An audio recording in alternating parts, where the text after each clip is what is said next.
ഓം ശ്രീ ഗുരുഭ്യോ നമ.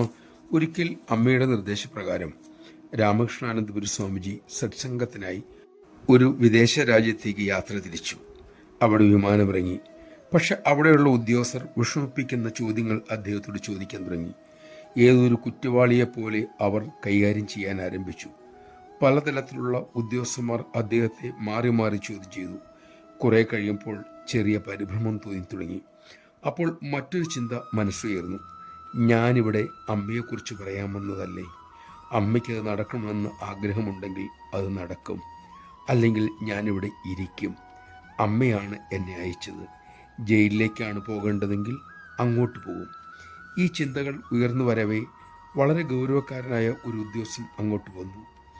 അദ്ദേഹം സ്വാമിജിയെ കൊണ്ട് മറ്റൊരു വഴിയിലൂടെ പോയി ഒരു വാതിൽ തുറന്നിട്ട് പറഞ്ഞു, താങ്കൾക്ക് പോകാം, താങ്കളെ ഇനി ചോദ്യം ചെയ്യാനില്ല.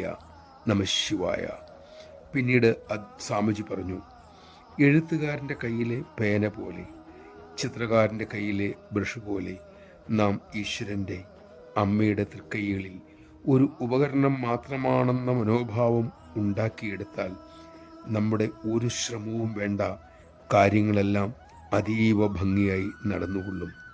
ജീവിതം നമുക്ക് കൊണ്ടുവരുന്ന സകല വെല്ലുവിളികളെയും ഏറ്റെടുക്കാൻ നമുക്ക് ലളിതമായി സാധിക്കുകയും ചെയ്യും.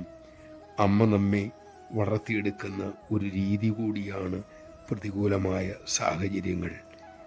ഈ സത്യം ബോധ്യപ്പെടാനും അതിനനുസരിച്ച് ജീവിക്കാനും നമുക്ക് സാധിക്കട്ടെ.